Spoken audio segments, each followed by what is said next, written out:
Good morning. मैं अनुज कुमार स्वागत करता हूं आप सबों का कुरुक्षेत्र मैथमेटिक्स के इस चैनल पे। तो आज हम लोग मेंसुरेशन का लेवल 1 पढ़ने वाले हैं, मतलब इजी वाले सवाल इसके अंदर आएंगे, ठीक है। और इसके बाद हम लोग लेवल 2 पढ़ेंगे, जिसमें थोड़ा मुश्किल वाले सवाल आएंगे। तो कैसे पढ़ना है इसको हम लोग देखते हैं। शुरुआत करते हैं। आज हम लोग ट्रायंगल पढ़ेंगे, इसके बाद अगले क्लास में हम लोग क्वाड्रिलेटरल यानी चतुर्भुज पढ़ेंगे। यानी आज त्रिभुज हम लोग को पढ़ना है, लेकिन सबसे पहले समझ लेते हैं कि क्षेत्रमिति यानी मेंसुरेशन में हम लोग को क्या क्या पढ़ना है। तो सबसे पहले मेंसुरेशन में दो चीजें पढ़नी है, क्षेत्रफल और दूसरा पृष्ठीय क्षेत्रफल और आयतन। ये 2D के अंदर आ जाता है, ये 3D के अंदर आ जाता है, यानी कि 2 डायमेंशन और 3 डायमेंशन। इसको समझते हैं। जो प्लेन सतह पे, जब प्लेन सतह पे अगर कोई आकृति आप बना देते हैं तो वो 2D होता है। जैसे लंबाई गुने चौड़ाई, उसमें ऊंचाई नहीं है। जैसे आयत की बात करें यानी चतुर्भुज की बात करें तो लंबाई गुने चौड़ाई, तो दो ही इसके डायमेंशन है, ठीक है। विमाएं दो ही हैं, ठीक है। जैसे त्रिभुज की बात करें तो बेस इंटू हाइट, दो ही विमाएं हैं, ठीक है, इसलिए 2D के अंदर आता है। जैसे विड्थ की बात करें तो त्रिज्या इंटू त्रिज्या, तो दो ही विमाएं हैं। लेकिन 3D की बात करते हैं, जैसे लंबाई गुने चौड़ाई गुने ऊंचाई। जैसे ये कमरा है, कमरा है तो क्या है, इसमें लंबाई चौड़ाई और ऊंचाई है, ये 3D हो गया, ठीक है। तो 3D के अंदर ये सब चीजें आते हैं, जैसे घन, घनाभ, बेलन यानी क्यूब, क्यूबाइड, सिलेंडर, शंकु हो गया, छिन्नक शंकु हो गया, गोला, प्रिज्म, पिरामिड, ये सब चीज 3D के अंदर आते हैं। 2D के अंदर आपका ट्रायंगल, क्वाड्रिलेटरल, पॉलीगन और सर्कल ना जी, यानी त्रिभुज, चतुर्भुज, बहुभुज और वृत्त। तो इसके अंदर हम लोग ये सब पढ़ेंगे। और जो पृष्ठीय क्षेत्रफल है, पृष्ठीय क्षेत्रफल 3D का, जैसे पृष्ठ, जैसे कहने का मतलब आप एक पासा ले लेते हैं, जैसे लुड्डू गोटी होता है उसको पासा लेते हैं, उसमें पृष्ठ है चारों तरफ, ठीक है। अगर बेलन ले लेते हैं तो चारों तरफ एक पृष्ठ है, ठीक है। तो उस पृष्ठीय क्षेत्रफल को हम लोग 3D के अंदर देखेंगे। तो इतना सारा चीज पढ़ना है। तो बिना देर करते हुए हम लोग चलिए स्टार्ट करते हैं। ट्रायंगल यानी त्रिभुज। त्रिभुज का जो नाम है वो दो तरह से, त्रिभुज दो तरह से बांटा जा सकता है, ठीक है। कैसे जी? पहला है भुजाओं के आधार पे, दूसरा है कोण के आधार पे। भुजाओं के आधार पे, जैसे अगर तीनों भुजा अलग अलग साइज का हो तो विषम बाहु त्रिभुज बोल देंगे, स्केलेन ट्रायंगल। अगर दो भुजा बराबर है त्रिभुज के तो इसको आइसोसेलेस ट्रायंगल बोल देंगे। और तीनों भुजा अगर बराबर है तो इक्विलेटरल ट्रायंगल हो जाएगा, यानी समबाहु त्रिभुज हो जाएगा। कोण के आधार पे अगर नाम देना चाहें तो सबसे पहले अगर वो तीनों कोण हमारा अगर 90 डिग्री से छोटा है तो एक्यूट एंगल ट्रायंगल हो जाएगा, यानी न्यून कोण त्रिभुज। और अगर एक 90 डिग्री है तो दूसरा तो 90 डिग्री हो नहीं सकता। क्यों नहीं हो सकता? क्योंकि अगर दो 90 डिग्री हो जाएगा तो दो ही कोण मिलके 80 180 हो जाएगा। जबकि हम लोग जानते हैं त्रिभुज के तीनों कोणों को मिलाने के बाद 180 होना चाहिए और तीसरा कोण 0 हो नहीं सकता। तो एक कोण इसमें सम कोण होगा और दोनों बाकी दोनों कोण न्यून कोण होगा, नहीं 90 डिग्री से छोटा होगा, तो ये राइट एंगल ट्रायंगल यानी सम कोण त्रिभुज हो जाता है। अधिक कोण त्रिभुज, एक कोण 90 डिग्री से अधिक होगा, बाकी दोनों कोण एक्यूट एंगल होगा, है ना, यानी 90 डिग्री से छोटा होगा, तो इसको अधिक कोण बोलेंगे। यानी एक कोण अगर 90 से ज्यादा हो जाता है तो पॉसिबल ही नहीं है कि दूसरा 90 या 90 से ज्यादा हो पाएगा, ठीक है। इसीलिए इसको अधिक कोण त्रिभुज कहते हैं, ठीक है। एक कोण 90 डिग्री से अधिक है। तो दो पार्ट में बांट दिया गया। अब एक छोटा सा बात समझा रहा हूँ कि विषम बाहु त्रिभुज न्यून कोण भी हो सकता है, सम कोण भी हो सकता है, अधिक कोण भी हो सकता है, ठीक है। समद्विबाहु त्रिभुज न्यून कोण भी हो सकता है, सम कोण भी हो सकता है, अधिक कोण भी हो सकता है, ठीक है।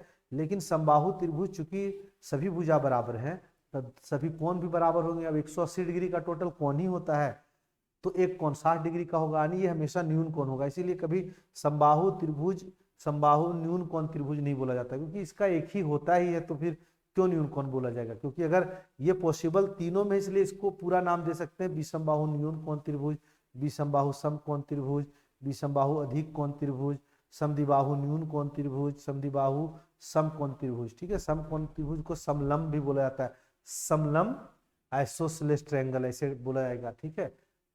तो ठीक समलंब मतलब हो जाता है ट्रेपेजियम, लेकिन वो चतुर्भुज होता है तब ट्रेपेजियम होता है। अगर ट्रायंगल लिखा है तब त्रिभुज ही होगा, यानी समकोण त्रिभुज होगा। तो चलिए हम लोग ट्रायंगल से स्टार्ट करते हैं, ठीक है। तीनों ट्रायंगल किसे कहते हैं? तीनों कोनों से घिरा हुआ या तीनों भुजाओं से घिरा हुआ, यानी तीन कोण रखने वाला एक बंद आकृति को हम लोग त्रिभुज कहते हैं, ठीक है। त्रिभुज के तीनों कोनों का योग कितना होता है? 180 डिग्री, ये पता है आप लोगों को कि तीनों कोनों का योग कितना होता है? ए प्लस बी प्लस सी, यानी ये कोण है, ठीक है, 180 डिग्री। एक कोण के सामने लेंथ को हम लोग दर्शाते हैं स्मॉल ए से, बी के सामने, बी कोण के सामने हम लोग स्मॉल बी से दर्शाते हैं, और सी के सामने सी से दर्शाते हैं। सबसे पहले पेरीमीटर यानी परिमाप की बात करते हैं। देखिए सबसे पहले परिमिति, परिमाप और परिधि, ये तीनों एक चीज है, ठीक है। और परिधि, लेकिन परिधि जनरली इस्तेमाल होता है वृत्त के केस में, परिमाप चतुर्भुज के केस में, और परिमिति त्रिभुज के केस में। लेकिन इसका ये मतलब नहीं है कि हम इसको परिधि नहीं कर सकते, उसमें परिमाप नहीं कर सकते, कुछ भी कर सकते, कोई दिक्कत नहीं। ये सारा पेरीमीटर है, ठीक है। परिधि को सरकमफेरेंस बोल देते हैं, ठीक, सब एक ही चीज है। तो सबसे पहले परिमिति की बात करते हैं यानी परिमाप की बात करते हैं। तो इसका मतलब ये है कि आप जिस बिंदु से चलना स्टार्ट करते हैं, आप भुजाओं के अनुदिश यानी भुजाओं के दिशा में, उसके किनारे किनारे यानी भुजाओं पर उसी दिशा उसी बिंदु पर पहुंच गए, तो जो आपने दूरी तय किया, इस टोटल दूरी को ही परिमाप कहते हैं। यानी हमने क्या दूरी तय किया, ए, फिर क्या दूरी तय किया, बी, और फिर सी, यानी ये क्या हो गया, भुजाओं का योग। भुजाओं का योग, ये अगर चतुर्भुज है तो चतुर्भुज में चारों भुजाओं का योग, यही हमारा परिमाप हो जाएगा। क्लियर है? चलिए, तो परिमाप समझ गए हम लोग, भुजाओं का योग हो जाएगा। अर्ध परिमाप किसको बोलते हैं? सेमी पेरीमीटर, मतलब आधा ना जी। अर्ध परिमाप मतलब सेमी पेरीमीटर। सेमी पेरीमीटर क्या होता है? जो पेरीमीटर होता है उसका हाफ हो गया, यानी पहले से ही दो दो हाफ करके जोड़ दो, या तो फिर सबको जोड़ लो, इसके बाद हाफ करो, आधा करो, ये हमारा पेरीमीटर हो गया। अब आते हैं एरिया पे। तो एरिया बहुत तरीके से निकाला जाएगा, डिपेंड करता है कि इसमें डेटा जो हमारा दिया हुआ है वो क्या दिया हुआ है। तो देखते हैं एरिया के बारे में हम लोग ध्यान देते हैं, ठीक है। एरिया को समझते हैं। पहला जो अगर तीनों भुजा दिया हुआ है तो किसी भी प्रकार का त्रिभुज हो, हम अभी जो स्टार्ट कर रहे हैं वो हमने ये अभी आपको बताया कि किसी भी प्रकार का त्रिभुज हो, किसी भी प्रकार का ट्रायंगल हो, समकोण हो, ठीक है, अधिक कोण हो, न्यून कोण हो, समबाहु हो, विषम बाहु हो, ठीक है, समद्विबाहु हो, किसी भी प्रकार का त्रिभुज है, सबके लिए बात कर रहे हैं। तो किसी भी प्रकार का अगर त्रिभुज हो तो इसका क्षेत्रफल हमारा क्या हो जाएगा? क्षेत्रफल हीरोन सूत्र से निकाल सकते हैं, ठीक है। अब हीरोन सूत्र से निकालने के लिए हम लोग को पता है कि तीनों भुजाओं की माप दिया होना चाहिए। तो तीनों भुजाओं का माप दिया रहेगा, किसी भी प्रकार का त्रिभुज है आप आराम से बना सकते हैं। कैसे? हीरोन सूत्र क्या कहता है? देखिए, हम लोग त्रिभुज का क्षेत्रफल को ये डेल्टा यानी डेल के साइन से डिनोट करते हैं, ठीक है। तो त्रिभुज का क्षेत्रफल निकालने के लिए सबसे पहले आपको सेमी पेरीमीटर निकालना होगा, है ना। सेमी पेरीमीटर अभी हमने बताया कि तीनों भुजाओं को आप सबसे पहले जोड़िए और फिर इसको 2 से भाग दीजिए, है ना। ये सेमी पेरीमीटर निकल जाएगा। आप सबसे पहले सेमी पेरीमीटर को रखो और फिर गुना करते जाइए सभी भुजाओं को सेमी पेरीमीटर में बार बार घटाने के बाद, है ना। जैसे एस तो रख दिया, अब एस में से पहली भुजा घटा दो, फिर ये गुना करो, एस में से दूसरी भुजा घटाने के बाद, और फिर इसके बाद तीसरी भुजा घटाएंगे, है ना। तो एस माइनस सी, एस माइनस क्या हो जाएगा? सी, ठीक है। ये हमारा हो जाएगा एरिया ऑफ ट्रायंगल। किसी भी प्रकार का त्रिभुज हो, आप ऐसा ना सोचें कि ये केवल विषम बाहु त्रिभुज में ही होगा, किसी भी प्रकार का त्रिभुज हो। हालांकि हम लोग आगे पढ़ेंगे तो हम लोग को पता है कि समबाहु त्रिभुज हो तो हम लोग इतना भी नहीं करेंगे, √3/4 इंटू भुजा का स्क्वायर कर लेंगे। लेकिन भाई ये सब ऐसा नहीं कि इसमें बहुत मुश्किल होता है कैलकुलेशन, ये बहुत आसान कैलकुलेशन है। जब हम लोग सवाल कराएंगे तो देखेंगे कि बिल्कुल आसान है। दूसरा, अगर क्षेत्रफल निकालना है, किसी भी प्रकार का त्रिभुज हो, क्षेत्रफल आप आराम से निकाल सकते हैं अगर आपको उसका बेस ढूंढ पाए, ठीक है, बेस इंटू हाइट, ठीक है। तो अगर हाइट ढूंढ पाए मतलब आधार इंटू ऊंचाई ना जी, 1/2 गुने आधार गुने ऊंचाई। अब सवाल है कि आधार और ऊंचाई की बात क्यों कर रहे हैं? देखिए, अगर ये वाला आधार है, अगर सभी भुजाएं त्रिभुज की सभी सेम है तो सभी ऊंचाई सेम होगा। अगर दो भुजाएं अगर बराबर है त्रिभुज की तो दो ऊंचाई बराबर होगा, एक ऊंचाई बराबर नहीं होगा, ठीक है। और अगर तीनों भुजाएं अलग अलग है तो 3 ऊंचाई हो जाएगा और तीनों अलग अलग होगा। जैसे इसको समझेंगे, अगर ये त्रिभुज है, इस पर अगर ऊंचाई यहाँ पे अगर है, ठीक है, तो ये होगा इसका आधार। अगर आधार हम लोग BC ले रहे हैं तो ऊंचाई कौन होगा? जो ए शीर्ष से BC पे लंब डाला गया होगा, इसकी लेंथ को ऊंचाई बोलेंगे। यानी इसमें 3 ऊंचाई हो जाएगा H1, और इसकी साइज अगर अलग है तो इस पर लंब डाला गया तो बेस जब इसको लेंगे तो ये H2 लेंगे। ऐसा नहीं कि इसका आधार लिया और ऊंचाई उधर से दिया हुआ है तो वैसे निकाल लिया। यानी जिस बेस पे हाइट है, अगर ये दोनों पता है तो चाहे किसी भी प्रकार का त्रिभुज हो, ठीक है। अगर नहीं है, ये चीज आंकड़ा ज्ञात ही नहीं कर पाएंगे तो आप क्षेत्रफल नहीं निकाल सकते। जैसे समद्विबाहु त्रिभुज है, ठीक है, अगर हमको हाइट अगर निकाल पाते हैं वहां से तो हमको आसानी से इस पर बैठा के आपको निकल जाएगा। यानी आपको अभी फिलहाल ये किसी भी त्रिभुज में अगर आपको बेस और हाइट पता है तो क्षेत्रफल निकाल सकते, तीनों भुजा पता है तो आप आराम से हीरोन सूत्र से उसका क्षेत्रफल निकाल सकते हैं। और एक और, अगर दो भुजा दिया है और दोनों भुजाओं के बीच का अगर एंगल दिया है तब भी आप क्षेत्रफल निकाल सकते हैं। जैसे समझिए एक त्रिभुज हमने यहाँ पे बनाया आपके सामने, ठीक है। इस त्रिभुज में अगर मैं कहूँ कि इसमें दो ही भुजा दिया हुआ है, मान लीजिए ए दिया हुआ है और ये बी दिया हुआ है, और इसके बीच का एंगल देना चाहिए। ये नहीं, दो भुजाओं से कौन कौन बना है, ये वाला एंगल ना जी। मान लीजिए ये है, ये पी क्यू आर एस, ठीक है, ये पी है, क्यू है, आर है। तो ये दो भुजा अगर ज्ञात है हमको, अगर पता है, इन दोनों भुजाओं के बीच का एंगल पता होना चाहिए। अगर ये पता है तो हम आसानी से निकाल लेंगे, है ना। जैसे देखिए, अगर हम कहें कि हमारे पास इसमें, इस त्रिभुज में हमको सी पता है और ए पता है, तो हम लोग लिखेंगे 1/2 ए गुने सी यानी ए सी, और हम लोग को लगाएंगे इन दोनों से बना हुआ कोण इंक्लूडेड एंगल। तो इन दोनों भुजाओं से कोण हमारा बी बना है, तो हम लोग लिखेंगे साइन बी, ठीक है। इसी प्रकार हम लोग तीन लिख सकते हैं। अगर हमको भुजा मान लिया जाए कि अगर हमको ए और बी पता है, ए और बी पता है, तो ए बी लेंगे, ठीक है, और इसके बीच का कोण लेंगे क्या जी, साइन सी। इसी प्रकार 1/2, ठीक है, 1/2 अगर एरिया ऑफ ट्रायंगल निकाल रहे हैं तो 1/2, और अगर ये वाला हमको बी और सी पता है तो हमको कौन सा लेना पड़ेगा, साइन ए। ये तीन जो हमने तरीका बताया, तीन तरीका बताया, ये किसी भी त्रिभुज के लिए काम करता है। तो आप ये मान के चलिए कि विषम बाहु स्केलेन ट्रायंगल में भी काम करेगा ही करेगा। अब चलते हैं बारी बारी से, अलग अलग त्रिभुज में हम लोग देखते हैं, ठीक है। सबसे पहले हम लोग स्टार्ट करते हैं विषम बाहु, यानी तीनों भुजा अलग अलग हो, स्केलेन ट्रायंगल, वो हो गया। अब दो भुजा अगर बराबर हो, तब अगर दो भुजा बराबर हो, ठीक है, इसको हम लोग बोलते हैं आइसोसेलेस ट्रायंगल यानी समबाहु त्रिभुज, ठीक है। सम बाहु, अच्छा ये समबाहु नहीं, समद्विबाहु, हम लोग आइसोसेलेस ट्रायंगल पढ़ रहे हैं। समद्विबाहु त्रिभुज जिसमें दो भुजा बराबर हो, समद्विबाहु त्रिभुज, ठीक है। तो समद्विबाहु त्रिभुज अगर हम लोग पढ़ रहे हैं जिसमें दो भुजा बराबर है, तो मान लो ये वाला दोनों भुजा बराबर है, ए बी सी। इसकी लेंथ को भी हमने ए बोल दिया, इसकी भी लेंथ को ए बोल दिया। अब इसकी लेंथ क्या हो गई, बी, ठीक है। इसका क्षेत्रफल कैसे, परिमाप तो आप समझ गए, परिमाप तो समझ गए, तीनों भुजाओं को जोड़ देना है। अब क्षेत्रफल की बात करें तो क्षेत्रफल सबसे पहले समद्विबाहु में बात करते हैं। हीरोन सूत्र अगर तीनों भुजा दिया हुआ है तो हीरोन सूत्र, ठीक है, ये जिंदाबाद सूत्र है, हर जगह लगेगा, ठीक है। अगर तीनों भुजा पता है तो हीरोन सूत्र लग जाएगा।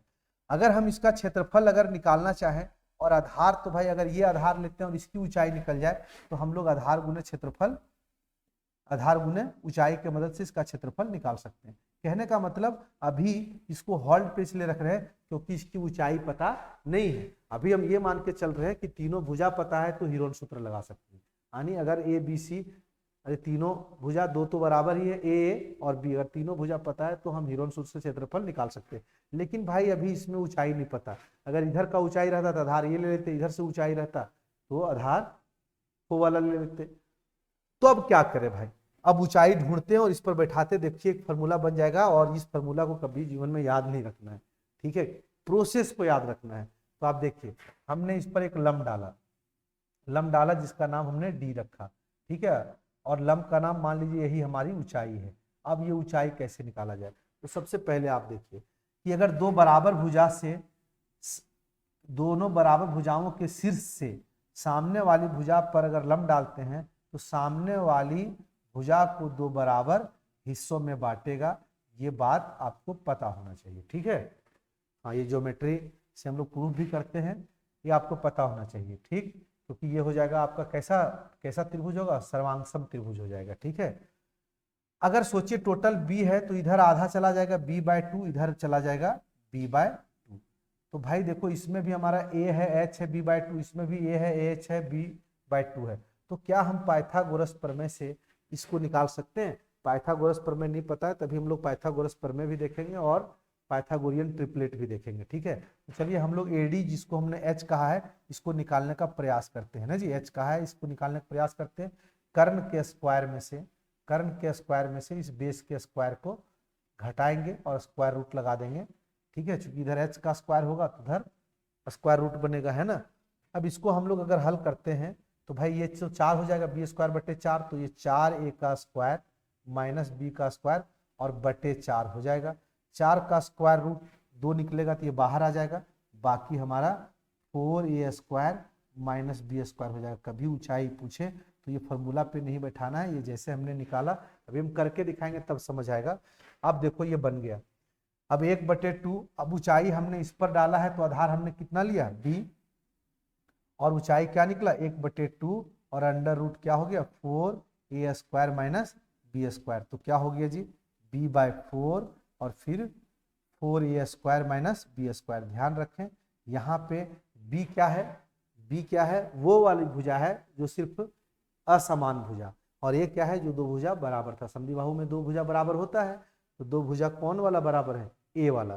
ठीक है, तो इस तरह हम समबाहु त्रिभुज का क्षेत्रफल का फॉर्मूला याद नहीं रखेंगे, इस प्रोसेस को याद रखेंगे। अब क्यों कहा हमने प्रोसेस, इस बात को समझिए। ठीक है, क्यों प्रोसेस याद रखेंगे। ठीक, अब एक सवाल लेते हैं, आपको क्लियर हो जाएगा। ठीक, चलो भाई, हमने इसको ले लिया 10, इसको ले लिया 10 और इसको ले लिया 16।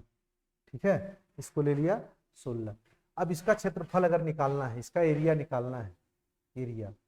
ठीक, तो एक तो हीरोन सूत्र है, एक तो हीरोन सूत्र है जहां से हम लोग आसानी से निकाल सकते हैं। देखिए स्क्वायर रूट लगाएंगे, एस लिखेंगे, सबसे पहले एस निकालते हैं। एस कैसे होगा जी, 10 10 20 और ये कितना 36, 36 का हाफ कितना हो गया 18। तो सबसे पहले 18 रखेंगे, 18 में इस भुजा को घटाएंगे तो 8, इस भुजा को घटाएंगे तो 8 और इस भुजा को घटाएंगे तो 2 आएगा ना जी। बताइए यहाँ पे 9 है, अच्छा ये दोनों 8 के बदले एक 8 बाहर आएगा, यहाँ पे 9 के बदले 3 आएगा बाहर और 2 बच गया इसके साथ, तो 2 2 4 का 2 बाहर आएगा। 8 ये 24 दूनी 48 सेंटीमीटर का स्क्वायर हो जाएगा, चाहिए यूनिट का स्क्वायर हो जाएगा, सेंटीमीटर में है तो सेंटीमीटर का स्क्वायर हो जाएगा। तो हीरोन सूत्र से बना। अब अगर हम लोग जैसे बताया था कि फॉर्मूला याद नहीं रखना है, आपको प्रोसेस याद रखना है, तो हम लोग क्या करेंगे, एक 90 डिग्री यानी लंब डाल दिया हमने, तो इधर 8 हो गया, इधर 8 हो गया। तो भाई इस त्रिभुज में बात करें हम लोग, ये हाइट क्या होगा, तो भैया यहाँ पे ये कर्ण है, तो 10 का स्क्वायर माइनस 8 का स्क्वायर रूट, 10 दें 100 में 8 64 36 होगा, 36 का स्क्वायर रूट 6। ऐसे हम लोग ट्रिपलेट याद रखते हैं, 8 10 के साथ क्या होता है 6।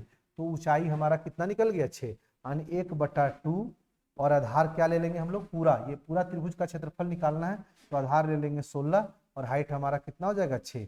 तो कितना हो जाएगा जी 8 छक्का 48 सेंटीमीटर का स्क्वायर। उम्मीद है कि आपको समद्विबाहु त्रिभुज समझ में आ गया होगा। ठीक है, क्लियर है, आगे बढ़े हम लोग। चलिए आगे देखते हैं, अब समबाहु त्रिभुज की बात कर लेते हैं। अभी हम लोग लेवल 1 पढ़ रहे हैं, इसलिए इसके बेसिक चीज को, जो छोटा छोटा बेसिक चीज है उसको हम पता करने का प्रयास कर रहे हैं। इसके बाद सवाल के दौरान आपको सारा बात समझ में आ जाएगा। ठीक है, अगर समबाहु त्रिभुज है तो सबसे पहले देखो भाई, अगर ये है ए है ए है, ठीक है, तो परिमाप तो भाई तीनों जोड़ेंगे तो 3a हो जाएगा। परिमाप चाहे परिमिति a plus a plus a, तो कितना हो जाएगा 3a। क्लियर है।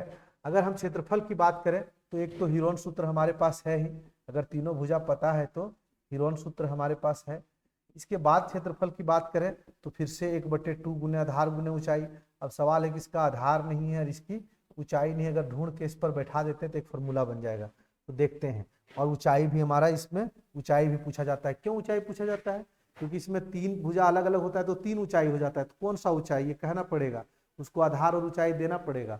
2 भुजा बराबर तो 2 ऊंचाई हो जाएगा, यहाँ पे तीनों भुजा सेम है, इस वजह से तीनों ऊंचाई सेम होगा। यानी सिर्फ ऊंचाई कह देगा तो बात बन गया, क्योंकि तीनों ऊंचाई हमारा सेम होने वाला है। ठीक है, तो एक काम करते हैं, इस पर एक लंब डाल दिए तो पुनः उसी जैसा होगा। अगर 2 भुजा बराबर है और इसके शीर्ष पर डालें तो सामने वाली भुजा को 2 बराबर भागों में बांटता है, यानी ये क्या हो जाएगा a/2 हो जाएगा। अब चलिए ये ऊंचाई निकालते हैं, इसको h समझ लेते हैं ऊंचाई।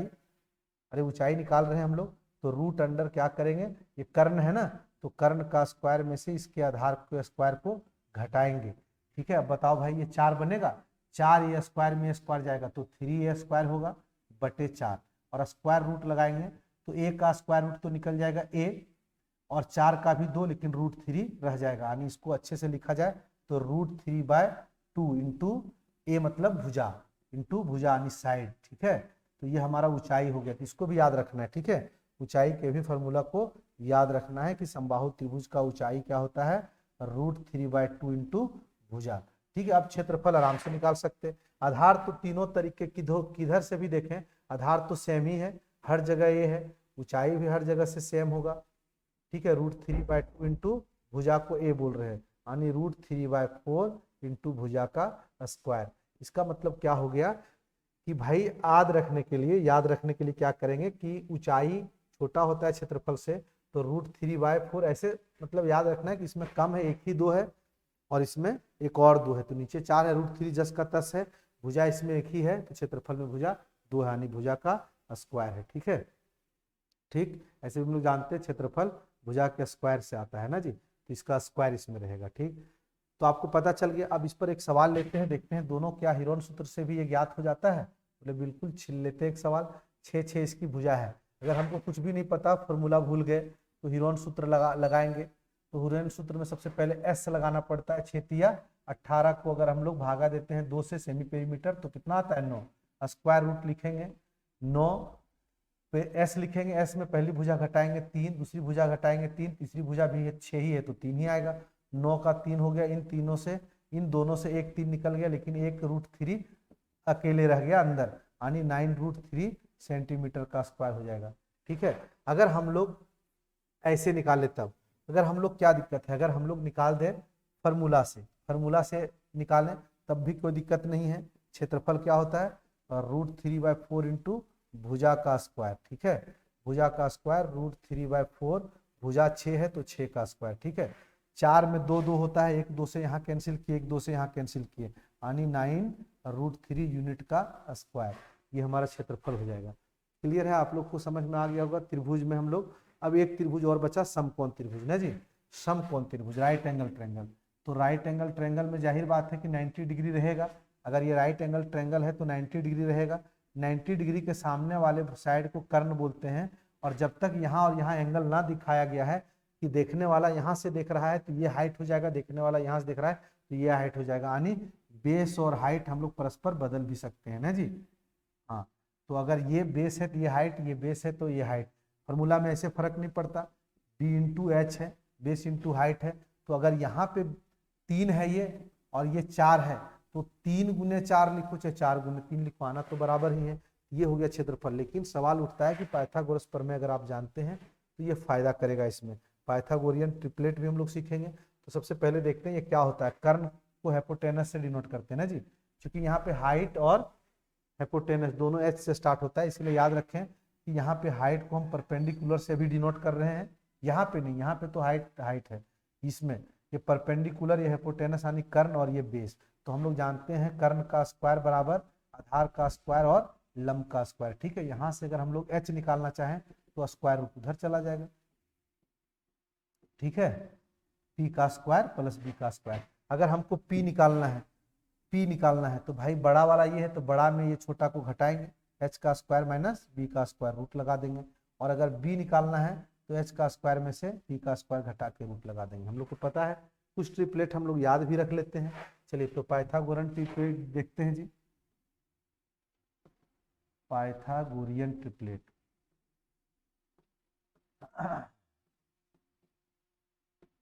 देखिए कोई भी ट्रिपलेट ऐसा नहीं, पाइथागोरियन ट्रिपलेट है क्या, वास्तव में समकोण त्रिभुज की ये तीनों भुजाओं के बारे में बात कर रहे हैं कि अगर भुजा इस रेशियो में होगा तो पक्का समकोण त्रिभुज होगा। यानी पाइथागोरियन ट्रिपलेट मतलब त्रिभुज की तीनों भुजाओं के बारे में बात कर रहे हैं जो एक समकोण त्रिभुज बनाता है। ठीक है, तो चलिए, एक तो किसी में नहीं रहेगा और 2 भी किसी में नहीं रहेगा। ठीक है, एक किसी में नहीं आएगा, 2 किसी में नहीं आएगा। अगर 1 2 आएगा तो फिर डेसिमल में हो जाएगा। हम अभी बात कर रहे हैं इंटीजर्स की। ठीक है, डेसिमल जिसमें नहीं आए। ठीक है, तो उसकी बात करें तो सबसे पहले हम लोग विषम संख्या से स्टार्ट करते हैं, 1 2 छोड़ के। विषम संख्या क्या होगा, 3। अगला 2 भुजा क्या होना चाहिए जो समकोण त्रिभुज बनाएगा, तो 3 का आप स्क्वायर कर दीजिए, 3 का स्क्वायर कर दीजिए, 9 आएगा। 9 को बराबर बराबर बांटेंगे तो डेसिमल में आ जाएगा, है ना। तो 1 का डिफरेंस में बांटते हैं, तो सबसे पहले 1 निकाल लो तो बचेगा कितना, 8। तो इसको दिए 4, इसको दिए 4 और 1 जो निकाले थे इसमें डाल दिए। ठीक है, तो ये 3 4 और 5, तो देखिए 1 के अंतर में बटा, यानी 3 का स्क्वायर 9 होता है, दोनों को जोड़िए देखिए 9 आएगा। तो अगर ऐसा कभी भी मिले तो समझिए आप ये समकोण त्रिभुज है। और ये क्या जी, 5 जो बड़ा है वो कर्ण है, बाकी एक आधार है और एक हाइट है। ठीक है, अब इस रेशियो में जो भी रहे, अगर इसमें 2 गुना कर देते हैं तो ये 6 हो जाता है, ये 8 हो जाता है, 10 हो जाता है। 3 गुना कर देते हैं तो यही चीज कितना हो जाता है, 15 हो जाता है। जब 3 गुना कर देते हैं तो 9 हो जाता है, 12 हो जाता है, 15, कुछ भी गुना कर सकते हैं। ठीक है, अगला ट्रिपलेट बनाते हैं विषम संख्या से ट्रिपलेट सीख रहे हैं अभी ना। 3 के बाद 4 सम संख्या है, 5 को लेते हैं। 5 का स्क्वायर कितना हो गया? 5 का स्क्वायर 25, 25 को 1 के डिफरेंस में बांटना है तो 12 और 1 हो जाएगा 13। 7 का 7 7 49, 1 के डिफरेंस में बांटना है तो 1 हटा दो, 48 तो 1 हो जाएगा 24, दूसरा हो जाएगा 25। ठीक है, 9 का 9 9 81, तो 40 और 41। ठीक है, 11 का 11 11 है 121, मतलब एक 60 और एक 61, तो 121 हो जाएगा। ठीक है, इस तरह बांट सकते हैं। सम संख्या से ट्रिपलेट बनाना है तो 2 तो नहीं होगा तो 4 से स्टार्ट करते हैं। 4 का स्क्वायर कितना हो गया? 16। इसमें थोड़ा अलग नियम है, 2 से भाग दो कितना आएगा? 8। अब ये 1 के डिफरेंस में बट नहीं सकता और बराबर बराबर भी नहीं बांट सकते, तो 2 के डिफरेंस में बांटे। 2 हटाओ पहले, बचेगा कितना जी? 6। एक को मिलेगा 3, अगले को 3 मिलेगा तो 6 हो जाएगा, लेकिन 2 जो हमने हटाया था इसमें पर फिर जोड़ दिया। तो देखिए सम वाला से स्टार्ट करेंगे तो 4 का स्क्वायर 16 होगा, लेकिन इन दोनों को जोड़ने के बाद 8 ही आएगा, तो 5 3 8। तो आप देखेंगे कहेंगे ये तो ट्रिपलेट हम लोग पढ़े थे 3 4 5 वाला। हम बोले भाई ट्रिपलेट 4 और 3, 4 के साथ 3 ही वाला होता है, 5 ही वाला होता है, तो वही ना घूम के आएगा। ऐसा थोड़ी ना कि जो ट्रिपलेट नहीं है वो भी आ जाएगा। इसी तरह 6 का देखते हैं। 4 के बाद 5 का पता है, 6 का स्क्वायर 36, 36 को 2 से भागा देंगे तो 18, 2 के डिफरेंस में बांटना है, 16, एक हो जाएगा 8, दूसरा हो जाएगा 10। अगर हम लोग बात करें अगला तो 8 8 64, 64 को 2 से भागा देंगे, 32, 2 के डिफरेंस में बांटना है तो एक 15 और एक 17। तो देखिए ये थोड़ा अलग आया ना। इस तरह हम लोग ट्रिपलेट, कुछ ट्रिपलेट याद रखते हैं। हम लोग अगली क्लास में प्रयास करेंगे सवाल के दौरान सारा ट्रिपलेट, बहुत सारा ट्रिपलेट आपको लिखा दिया जाए और आपको याद रहेगा, तो आपको सवाल बनाने में बहुत सुविधा होगा। ठीक है, हम लोग मिलते हैं अगले क्लास में। Thank you.